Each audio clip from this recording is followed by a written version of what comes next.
Fala galera, meu nome é Brena Braga, sou professora de Sociologia. Criei esse canal humildemente para poder apresentar a Sociologia a todos os interessados e principalmente a jovens estudantes do ensino médio que estão estudando para o Enem, como você. Bom, hoje a aula vai ser sobre o nascimento das ciências sociais e a imaginação sociológica.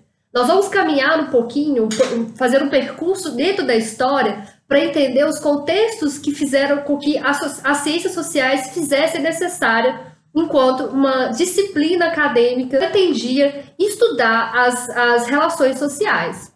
A sociologia, enquanto ciência da sociedade, surge na segunda metade do século XIX, mas é no século XVIII que ela encontrou terreno fértil para a produção de explicações científicas sobre diversas transformações sociais que ocorriam na época. Quando eu faço esse recorte histórico, estou me referindo às revoluções burguesas, que são a Revolução Industrial, a Revolução Francesa e o Iluminismo. Esses três fatos históricos são cruciais para que você possa entender o início do pensamento sociológico.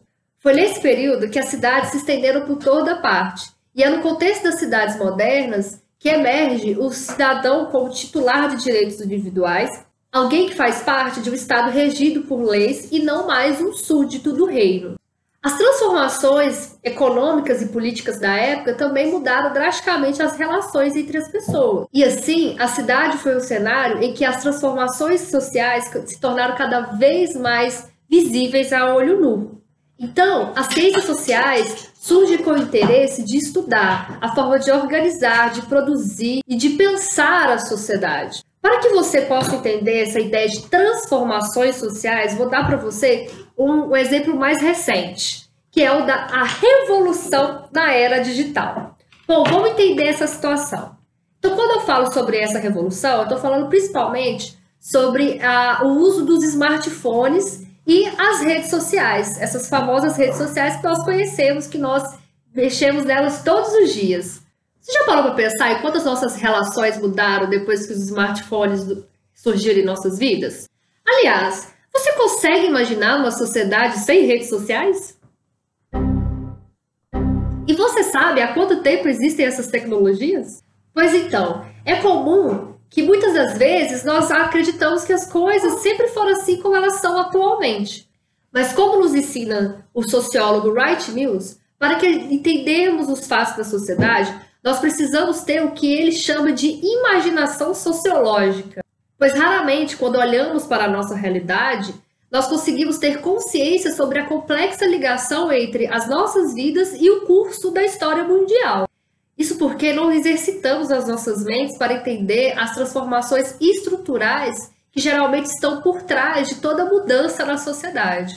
Para que nós possamos exercitar a nossa imaginação sociológica, eu vou apresentar a vocês um fragmento de um vídeo de Steve Jobs, quando ele apresentou o primeiro iPhone ao mundo, né? O primeiro smartphone com as redes sociais ao mundo. Isso foi em 2007. Presta atenção. Every once in a while, a revolutionary product comes along that changes everything. And Apple has been, well, first of all, one's very fortunate if you get to work on just one of these. Today, we're introducing 3 revolutionary products of this class. The first one is a widescreen iPod with touch controls.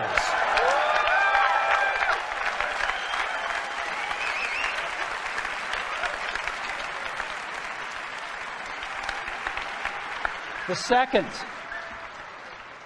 is a revolutionary mobile phone.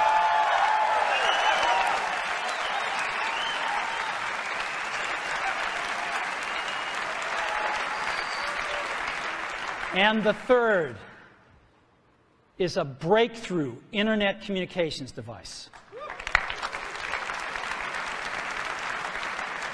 So, 3 things: a widescreen iPod with touch controls, a revolutionary mobile phone, and a breakthrough internet communications device.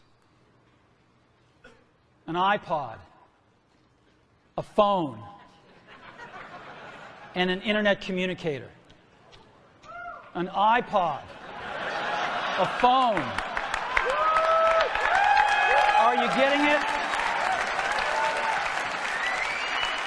These are not 3 separate devices. This is one device. And we are calling it iPhone. Observe bem a reação daquelas pessoas diante daquela inovação. Um produto que poderia fazer ligações, ouvir música e acessar a internet, tudo isso num único celular. A reação das pessoas condiz muito com o profundo processo de transformação social que ainda estava por vir. O que ele nos apresentou, na verdade, foi uma nova configuração da realidade social, resultante da convergência da base tecnológica, que possibilitou a representação da informação em forma digital, da dinâmica da indústria e do crescimento da internet.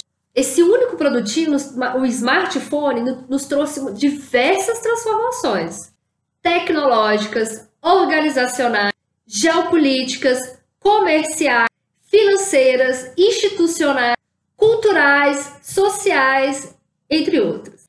Trouxe pra gente um novo tipo de sociedade, a sociedade em redes, ou seja, a sociedade digital. É o que o sociólogo Pierre Levy chama de cybercultura. Essas alterações provocam revoluções em todas as dimensões da nossa existência. Quando eu estou em sala de aula, frequentemente eu uso isso como exemplo. Hoje eu tenho 28 anos e o meu primeiro smartphone eu tive aos 21. Quando eu ia imaginar 10 anos atrás que um dia na minha vida, depois de adulta, eu ia perder uma noite de sono porque o crush visualizou e não respondeu.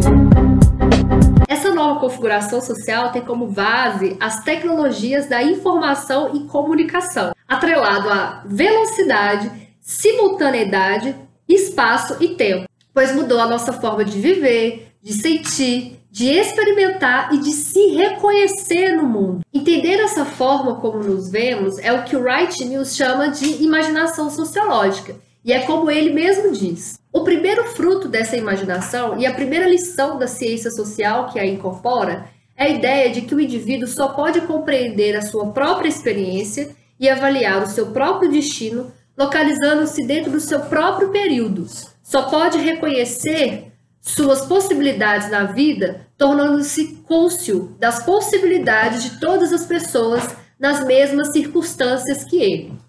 Ou seja, para que a gente possa entender qualquer transformação social, nós precisamos colocá-la dentro de um contexto. É entender que aquilo que parece sutil e permanente na sociedade, na verdade, é capaz de gerar uma transformação de toda a nossa percepção de mundo. Agora, voltamos às revoluções burguesas. A principal transformação atrelada ao nascimento das ciências sociais refere-se ao desenvolvimento e à consolidação do sistema capitalista. E aí, com a Revolução Industrial ocorreram transformações nos modos de produzir, inovações tecnológicas, criação da máquina a vapor, acumulação de capital por parte da burguesia, êxodo rural, urbanização, busca constante por novos mercados, lucro como principal objetivo. A Revolução Francesa, que foi um movimento que depôs o antigo regime, que regulava a sociedade a partir da ideia de um direito divino, trouxe para a sociedade um pensamento revolucionário para a época, que foi a igualdade.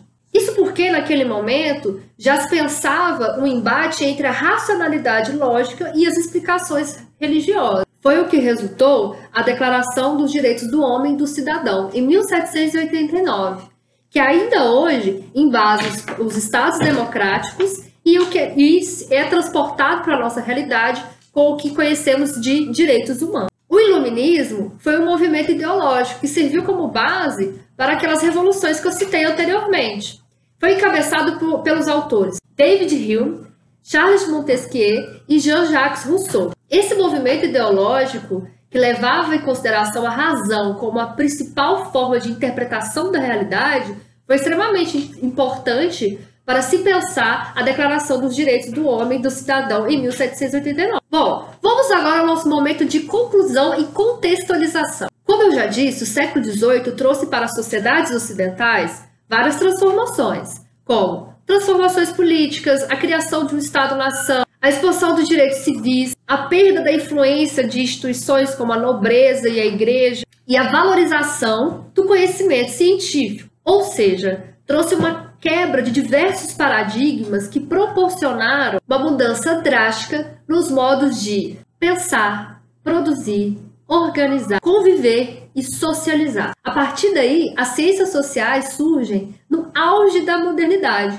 para explicar quais características da sociedade mudam ou permanecem. E aí, a inovação para o momento é de que, a partir de agora, a realidade social poderia também ser estudada, assim como as outras ciências já faziam, de uma forma científica. Essa ideia de que as ciências sociais deveriam atuar assim como as ciências da natureza e as ciências exatas, posteriormente foi criticado por outros cientistas sociais, e mais à frente a gente vai falar sobre isso. Isso aconteceu porque foi se percebendo ao longo do tempo que as transformações sociais e históricas, elas merecem um olhar mais atento e diferenciado para que a gente possa de fato entender as relações humanas. A partir disso, várias situações que não passavam de mero questionamentos começaram a ser realmente investigados. Como, por exemplo, quais as formas de convivência entre as pessoas? Quais relações são fundamentais em uma sociedade? Como funciona uma sociedade?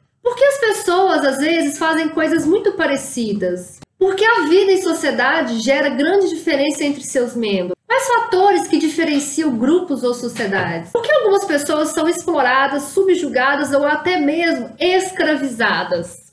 São muitas perguntas, né?